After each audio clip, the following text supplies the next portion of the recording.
የ1960ዎቹ ትውልድ እየተባለ ብዙ ጊዜ ይነገራል ትሰማላችሁ። የ1960ዎቹ ትውልድ ማለት የዛሬ ጽምዶ ማለት ነው። የዛ ዘመን ትውልድ ማርክሲዝም ሌኒዝም እያለ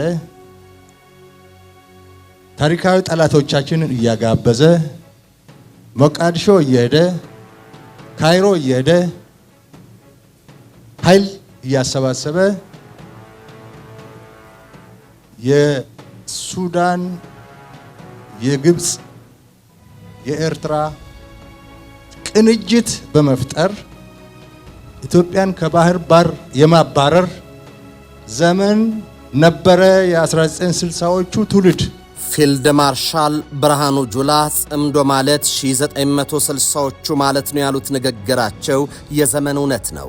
ያ ትውልድ በያ ዘመን ከሰራቸው አያሌ ጥፋቶች መካከል አንዳንዶቹ የሀገር ቤትነትን ለሚያምን ሁሉ የሚነኩም የሚደፈሩም አይደሉም። በተለይ የሀገር የግዛት አንድነት ጥያቄ ምሰሶችን የመነቅነቅ ከወራሪ ጋር የመቆም ከኢትዮጵያዊ ታሪካዊ ጠላቶች ጋር በጋራ መሰለፍ የዘመኑ መልክ ሆኖ ነበር። በኢትዮጵያ ብሔራዊ ጥቅሞች ላይ መሳለቅ የሚያሳቅቅ ሳይሆን የልህቀትና የተራማጅነት ቁንጮ ሆኖ ታየ። በግብፅ ስልተምት የኢትዮጵያ ብሔራዊ ጥቅሞችን ሸጦ ዳንኪራ መርገጥም ጫካ መውረድም የውርደት ማቅነቱ ተገፎ የካባ ሙካሽ ነው ተብሎ ታወጀ። የቀድሞ ጠቅላይ ሚኒስትር መለስ ዜናዊ የኤርትራ ትግል ከየት ወዴት ባሉት መጽሐፋቸው ከህዝባዊ ግንባር ሐርነት ኤርትራ ህግሃዬ ኋላ ላይ ህግደፍ ከሆነው ድርጅት በላይ የኤርትራ የመገንጠል ጥያቄን ፈራስ ይዘውታል። ህወሓት ሻቢያ ከደርግ ጋር የመደራደር ሂደትን በማደናቀፍ ግንባር ቀደም ነበር። ህወሓት መራሹ ኢህአዴግ ከስልጣን ዘፍጥረቱ ጀምሮ ለኤርትራ ብሔራዊ ጥቅም ሲታገል ሰንብቷል። ከኢሳያስ በላይ በቀድሞ ጠቅላይ ሚኒስትር መለስ ዜናዊ ኢትዮጵያ የባህር በር አልባ የባህር በር ጥያቄ መጠየቅ ጦርነትን በቀይ ምንጣፍ መጋበስ ተደርጎ ተሰብኳል። ከዚህ ባሻገር የኤርትራ ትግል ከየት ወዴት በሚል መጽሐፍ ጽፎ የኤርትራን ከእናት ሀገሯ የመነጠል ሂደትን ቅርጽ ያስያዘ አካል በስልጣን የመጀመሪያ ወራቶቹ የኤርትራ መገንጠል ለመንግስታቱ ድርጅት ደብዳቤ ጽፎ እውን አድርጓል። ያ ትውልድ የተማሪዎች እንቅስቃሴ የኤርትራን የመገንጠል ጥያቄ ከመደገፍ ባሻገር የታላቋ ሶማሊያ ቅዠት የሆነውን የዚያድ ባሬ ወረራን ጭምር በመደገፍ ሀገርን ከኋላ የመውጋት ክፉ ደዌን ተክለዋል። በግራ ዘመም በማርክሲስት ሌኒኒስት ጥላ ውስጥ የተጠለለው አካል በሀገር የግዛት አንድነት ጥያቄ ላይ የያዘው አቋም ከኢትዮጵያ ብሔራዊ ጥቅም ጋር የተቃረነ በመሆኑ ምክንያት በወቅቱ ከኢትዮጵያ የግዛት አንድነት ጥያቄ ላይ ጥያቄ መፍጠር የሻቱ ሀገራትን በሙሉ በአንድ ታዛ እንዲሰበሰቡ ረድቷቸዋል። ጀባሃም ሆነ ሻቢያ ቢሮም ራዲዮ ጣቢያ ካይሮ ውስጥ ነበራቸው። ግብፅ የተገንጣ ኃይሎች አፍም ጭንቅላትም ነበረች። ከዚህ ባለፈ የኤርትራን የነጻነት ትግል ለመደገፍ የሚፈልጉ አንዳንድ የአረብና የጎረቤት ሀገራት ከተማሪዎቹ ንቅናቄ መሪዎች ጋር ግንኙነት ነበራቸው። ለተማሪ ንቅናቄ መሪዎች የገንዘብ የጉዞ ሰነድ፣ ፓስፖርትና የደህንነት ከለላ ሲሰጡም ነበረ። በነዋለልኝ መኮንን የኢትዮጵያ አየር መንገድ አውሮፕላንን ለመጥለፍ የተደረገው ሙከራ ከዓለም አቀፍ የነጻነት ታጋዮችና ከቀኝ ዘመም ጸረ ኢትዮጵያ ኃይሎች ጋር በተዘዋዋሪ የተገናኘ እንደነበርም የታሪክ መረጃዎች ያመለክታሉ። በኢህአፓ አመራር በነበሩት ክፍሉ ታደሰ የተጻፈው ያ ትውልድ መጽሐፍ የተማሪዎች ንቅናቄ መሪዎች በድብቅ ሀገር ጥለው የወጡት በሱዳን በሶሪያና በየመን በኩል እንዴት የጉዞ ሰነድ ፓስፖርትና የደህንነት ከለላ ያገኙ እንደነበር በዝርዝር ይተርካል። በታዋቂው የታሪክ ምሁርና ተመራማሪ በፕሮፌሰር ባህሩ ዘውዴ የተጻፈው The Quest for Socialist Ethiopia The Ethiopian Student Movement 1960 up to 1974 መጽሐፍ በሰሜን አሜሪካና በአውሮፓ የነበሩ ኢትዮጵያን ተማሪዎች ማህበራት ከዓለም አቀፍ የግራ ዘመም ማርክሲስት ድርጅቶች ጋር የነበራቸውን ግንኙነት ያሳያል። በተለይም የማርክሲስት ሌኒኒስት መጽሐፍ በራሪ ወረቀቶችና የጥናት ጽሑፎች በውጭ ሀገር ኤምባሲዎች አማካኝነት እንዴት በድብቅ ወደ አዲስ አበባ ዩኒቨርሲቲ ይገቡ እንደነበርም ይገልጣል። ይህ የተማሪዎች ንቅናቄ አድጎ የፈጠራቸው የፖለቲካ ፓርቲዎች ለሀገራቸው የግዛት አንድነት የታመኑ አልነበሩም። ሻዕቢያ የግብፅ ጉዳይ ገዳይ ሆኖ ዕድሜ ልኩን ገልጋሎት እየሰጠ ይገኛል። ህወሓት በትግልም ሆነ በስልጣን ዘመኑ የኢትዮጵያን የግዛት አንድነትም የባህር በር ጥያቄንም አሳልፎ ሰጥቷል። ኢህአፓም ሆኑ በወቅቱ የነበሩ ማርክሲስት ሌኒኒስት ኃይሎች የኤርትራን የመገንጠል ጥያቄንና ለዚያድ ባሬ ተስፋፊ ኃይሎች ስልታዊ ድጋፍን ሰጥቷል። ከዚህ ባሻገር ትናንት የኢትዮጵያን የማሳነስ ሩጫ ላይ የመስፈንጠሪያ ነጥብ ስፕሪንግ ቦርድ የሆነችው ሱዳን ዛሬም በተመሳሳይ መልኩ የኢትዮጵያን የባህር በር ላሳጣው የግዛት አንድነቷን ንዶ በጂኦግራፊም በዲሞክራፊም ሀገሪቱን ለጎዳ ቡድን የጥፋት የመንደርደሪያ ነጥብ ሆናለች። ያን ጊዜ ካይሮ ሄዶ ደጅ የጠኑ፣ ያን ጊዜ ካርቱም ሄዶ ደጅ የጠኑ፣ ያን ጊዜ መቃዲሾ ሄዶ ደጅ የጠኑ የነ ዚያድ ባሬ ተላላኪዎች የነ ፈርዖን ቤተሰብ ተላላኪዎች የካርቱም ተላላኪዎች ግንባር ፈጥረው የዛሬ 60 ዓመት ኢትዮጵያን ከባህር በር በማባረር ኢትዮጵያን በእርስ በርስ ግጭት በማዳከም በቀጠናው ትርጉም ያለው አገር እንዳትሆን በቀጠናው የአባይን ውሃ እንዳትጠቀም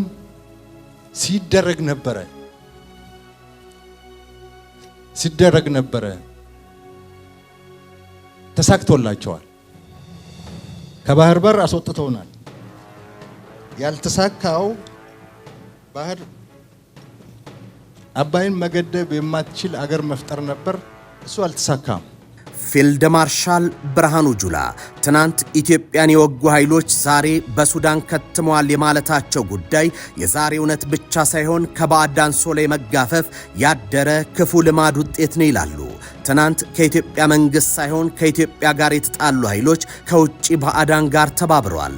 በራንዲ ሮኒንግ ባልሲፊክ የተጻፈው ኃይለ ሥላሴ ስቱደንት the intellectual background to the revolution መጽሐፍ የውጭ ኃይሎች በኃይል የኢትዮጵያ መንግስት ለመጣል በተደረገው ጥረት ውስጥ የተቃውሞን እንቅስቃሴ ፈርና መልክ ለማስያዝ እጃቸው ምን ያክል ተዘርግቶ እንደነበርም ያረዳል። የዛሬው ጽምዶ የዚህ የታሪክ ክፉ ገጹላጅ ነው።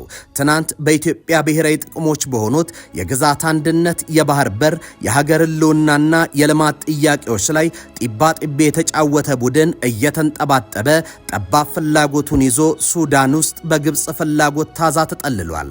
ይህ ኃይል በተቃርኖ በጋራ መቆም የማይችሉ ኃይሎችን በግብፅ ሰብሳቢነት የኢትዮጵያን ጥቅም ተቃርነው ባንድ ተሰልፏል።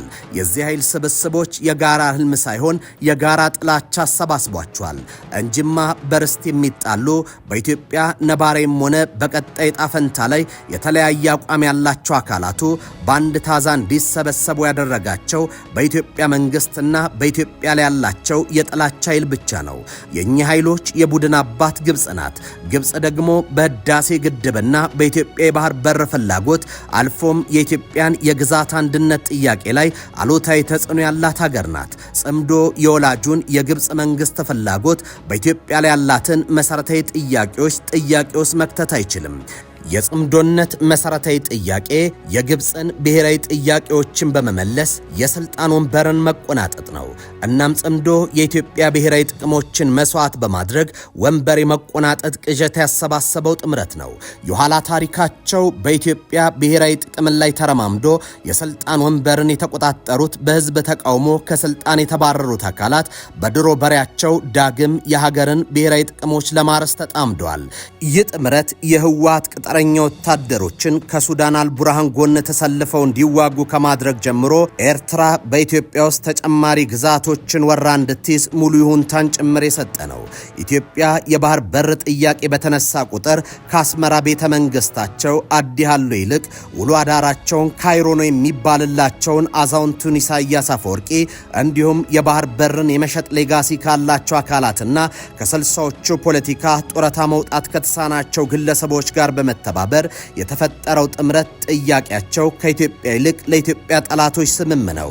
ኢትዮጵያ የባህር በር የመንፈግ ፖለቲካ ከአዲስ አበባ ይልቅ ለአዲያሎ ቅርብ ነው። የፖርት ሱዳን ስብሰባና ምክክርም የካይሮ የትሮይ ፈረስነትን በይፋ የታወጀበት የውድቀት ፕሮጀክት የሚያደርጉትም እኚህ እውነታዎች ናቸው። እኛ አካላት በኢትዮጵያ የአባይ ወንዝ ምክንያት ያጠቃቀም የባህር በር ጥያቄና የሀገሪቱን የግዛት አንድነት ላይ ያላቸው አቋም የራሳቸው ሳይሆን የግብጽ ነው። በእኚህ መሰረታዊ ጥያቄዎች ላይ ጥያቄ ማንሳት ቀለብም ቀለሃም ከካይሮ አለቆቻቸው ስለሚያስከለክላቸው አይደፍሩትም። ምክንያቱም ፈርዖኖቹን አሜን ብለው የተቀበሉ ባሮች ሆኗል። የፖለቲካ ታዛቢዎች እንደሚሉት ባሪያ ለቀለብ ሰፋሪ አሳዳሪው እንጂ ለማህበራዊ መሰረቱ የመቆም የሞራል ልዕልና የለውም። ባህር በር የማባረር ግን ተሳክቶላቸው የተሳካበት ምክንያት እነሱ ጎበዞች ስለሆኑ ጀግና ስለሆኑ አይደለም። እነሱ ባንዳ ስላገኙ ነው። የገዛ አገሩን የሚወጋ የገዛ አገሩን የሚያዳክም እርስ በርሱ የሚጨፋጨፍ የራሱ መንግስት የሚያፈርስ ኢትዮጵያን ኢኮኖሚካሊ የሚያዳክም ለጠላቶቻችን ምቹ ሁኔታ በር የሚፈጥር ማአት ባንዳ ከውስጥ ስለተገኘ ነው። አሁንም እሱ ነው። አሁንም እየተደረገ ያለው እሱ ነው። ያን ጊዜ የነበሩ ባንዳዎች መልካቸውን ቀይረው ነው እንጂ ያሉት እነሱ ናቸው።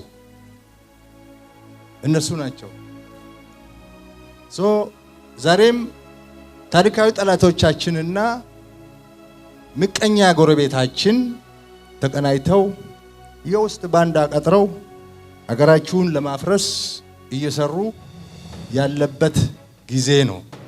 የኢትዮጵያ የፈተና ታሪክ ትናንት ዛሬም በሚያቆራኝ የውስጥ ባንዳና የውጭ ታሪካዊ ጠላቶች በሚስሉት አስከፊ የጽምዶ ሸራ ላይ የተሳለ ነው። የጦር ኃይሎች ጠቅላይ ኤታማዦር ሹም ፊልድ ማርሻል ብርሃኑ ጁላ ባደረጉት ንግግር ዛሬ ላይ አገርን ለማፍረስ የተሰለፈው የተቀናጀ የጥፋት ኃይሎች ስብስብ አዲስ ክስተት ሳይሆን ስሩን 1960ዎቹ መጀመሪያ ላይ ሰዶ ኢትዮጵያን የማዳከምና የማፍረስ የቆየ ስትራቴጂን ያነገበ የታሪክ ጠባሳ ነው። ያ ማርክሲዝም ሌኒኒዝም መፈክር አድርጎ የተነሳው ያ ትውልድ የኢትዮጵያ ታሪካዊ ጠላቶች ወደ እቅፏ የጋበዘበትን የታሪክ ምዕራፍ እጅግ አሳዛኝ ያደርገዋል። በዚህ አስከፊ የታሪክ አጋጣሚ የዚያ ትውልድ አባላት የነበሩት ህወሓትና ሻቢያ ከሱዳን ጋር በማበር ካይሮ፣ ካርቱምና ሞቃዲሾ ደጅ በመጥናት የግብፅን ታሪካዊ የጥፋት ተልዕኮ በገዛ ሀገራቸው ላይ ፈጽመዋል። እነዚህ የፈርዖንና የባዕዳን ኃይሎች ተላላኪ የሆኑት የውስጥ ኃይሎች በፈጠሩት ጥምረት የኢትዮጵያ የግዛት አንድነት ተናግቷል። ህልውናዋ አደጋዋ ላይ ለመጣል ሞክረዋል። እንዲሁም ሀገሪቱን ከባህር በር በማስወጣት ለዘመናት የዘለቀ ስትራቴጂያዊ ኪሳራ ውስጥ እንድትገባ አድርገዋታል። ፊልድ ማርሻሉ በአጽንኦት እንዳስቀመጡት ይህን የባህር በር የማሳጣት አገርን የመበተን እቅድ በወቅቱ ሊሳካ ያልቻለው ጠላት ጀግና ስለሆነ ሳይሆን የገዛ ሀገሩን የሚወጋና የራሱን መንግስት በማፍረስ ለጠላት ምቹ ሁኔታን የፈጠረ የውስጥ ባንዳ በመገኘቱ ነው። ይሁንና እነዚህ የውስጥና የውጭ ጸረ ኢትዮጵያ ኃይሎች ሀገሪቱን እርስ በርስ በማጋጨትና በማዳከም በቀጠናው ትርጉም ያለው ሚና እንዳይኖራት በተለይም የአባይን ውሃ እንዳትጠቀም ያሰቡት የረዥም ጊዜ ህልም ኢትዮጵያውያን ታላቁን የህዳሴ ግድብ እውን በማድረግ አክሽፈውታል።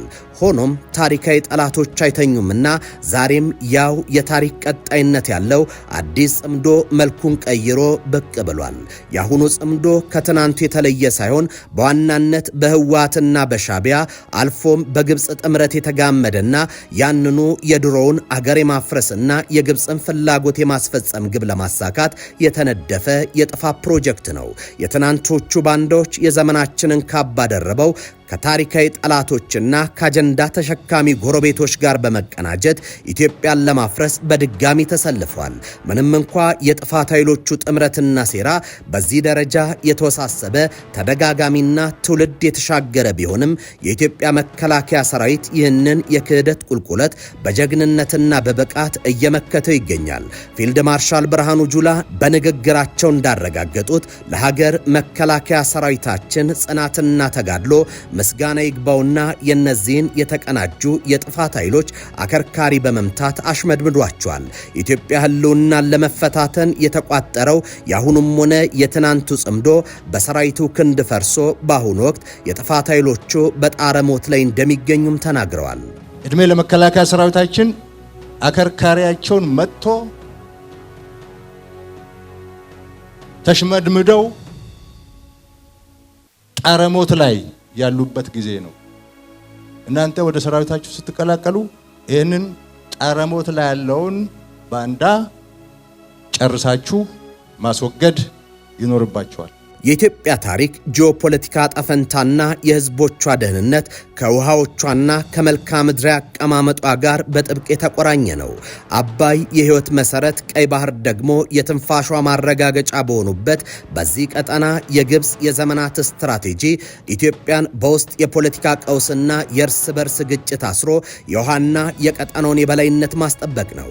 የፈርዖኖቹ የውጭ ጉዳይ ፖሊሲ ምንጊዜም ቢሆን የአባይ ምንጭን የሙጥኝ ማለት እና ኢትዮጵያን የባህር በር አግኝታ የፖለቲካ የባህር ኃይልና የኢኮኖሚ ጥንቿን እንዳይፈረጥም መክታት ነው። በዚህ ታሪካዊና ነባራዊ የህልውና ፍልሚያ መሃል ጽምዶ የግብፅን የጥፋት አጀንዳ አስፈጻሚ፣ በሌላ አነጋገር የፈርዖኖቹ ፈረስ በመሆን የሀገሪቱን ብሔራዊ ጥቅምና የግዛት አንድነት በእጅጉ አደጋ ላይ እየጣለ ይገኛል። ኢትዮጵያ የአባይን ወንዝ በፍትሃዊነትና ምክንያታዊ መንገድ ለመጠቀም የምታደርገው የማይናወጥ ጥረት እንዲሁም ከቅርብ ጊዜ ወዲህ በይፋ የጀመረችው የባህር በር ጥያቄ በካይሮ ቤተ መንግስት እንደ ታላቅ የብሔራዊ ደህንነት ስጋት መታየቱ አልቀረም። ይህንን ስጋታቸውን ለማክሸፍ ደግሞ ግብጾቹ ከምንጊዜውም በላይ የውስጥ ተላላኪዎችን በመመልመልና የውክልና ጦርነት ፕሮክሲ ዋር ከፍቷል። ጽምዶ በዚህ ማዕቀፍ ውስጥ ሲታይ የኢትዮጵያን የግዛት አንድነትና የህልውና መሰረት ለማናጋት የተጠመደ የባዕዳን ጂኦፖለቲካዊ መሳሪያ መሆኑ በተግባር እየታየ ነው። የኢትዮጵያ መንግስት በዲፕሎማሲው መድረክ የባህር በር ለማግኘት በሚሟገትበት ወቅት የጽምዶ ኃይሎች በሀገር ውስጥ የጸጥታ መደፍረስን በመፍጠር የኢትዮጵያን የድርድር አቅም ለማዳከምና ትኩረቷን ለመበተን እየሰሩ መሆናቸው የፈርዖኖቹን ሎሌነት በግልጽ የሚያስረግጥ ነው። የሀገርን ህልውና የማስጠበቅ ጉዳይ ከማናቸውም የውስጥ የፖለቲካ ሽኩቻ በላይ ሊሆን ሲገባው የጽምዶ አካሄድ ግን የግብፅን ታሪካዊ የክፋት ምኞት የሚያሳካ ሆኖ ተገኝቷል። የኢትዮጵያ ታሪካዊ ጠላቶች የሀገሪቱን አንገት ለማስደፋት የሚጠቀሙበት ዋነኛ ስልት የውስጥ መከፋፈልን ማስፋት ነው። ጽምዶ ይህንን ክፍተት በመጠቀም ኢትዮጵያ በጂኦፖለቲካው ዓለም ያላትን ተፈጥሯዊ የባህር በር ባለቤትነትንና የአባይ ሀብትን በሉዓላዊነት የመጠቀም ዕድልን እንዳታረጋግጥ የራሱን የሀገር ወገብ የሚሰበር ሚና እየተጫወተ ይገኛል። ይህ ድርጊት የሀገሪቱን የግዛት አንድነት የሚፈታተን ብቻ ሳይሆን የቀጠናውን የኃይል ሚዛን ለግብፅ አሳልፎ ለመስጠት የሚደረግ ርካሽ የፖለቲካ ቁማር ነው። በመሆኑም የጽምዶ ኃይሎች በኢትዮጵያ ጫንቃ ላይ የግብፅን የጥፋት ቀንበር ለማጥበቅ የሚጋለቡ የፈርዖን ፈረሶች እንጂ ለሀገር የሚቆረቆሩ ኃይሎች አለመሆናቸውን የፖለቲካው ሂደትና የፈጠሩት ትርምስ አጀንዳ በጉልህ ይመሰክራል። የአባይ ወንዝ በምክንያታዊነት የማልማት የባህር በርን የማረጋገጥ እንዲሁም የሀገርን የግዛት አንድነት ጠብቆ የማቆየት ብሔራዊ ኃላፊነት እነዚህ የዘመኑን የግብፅ የውክልና ፈረሶች ሴራና ጋላቢዎቻቸውን በጽናት ከመመከት ጋር የማይነጣጠል የህልውና ጉዳይ ነው። ጠንካራ ሉዓላዊነትና የባህር በር ያላት ኢትዮጵያን እውን ማድረግ የሚቻለው የውጭ ጠላቶችን ሴራ ከሚያስፈጽሙ የውስጥ ኃይሎች ትርክትና ጥፋት ሀገርን መጠበቅ ሲቻል ብቻ ነው። የተወደዳችሁ የኢትዮ መልሕቅ ቤተሰቦች የዛሬው የኢትዮ መልሕቅ ዝግጅታችን በዚህ አብቅቷል። በቀጣይ በሌላ ምዕራፍ እስከምንገናኝ በያላችሁበት ሰናይ ጊዜ ይሆንላችሁ።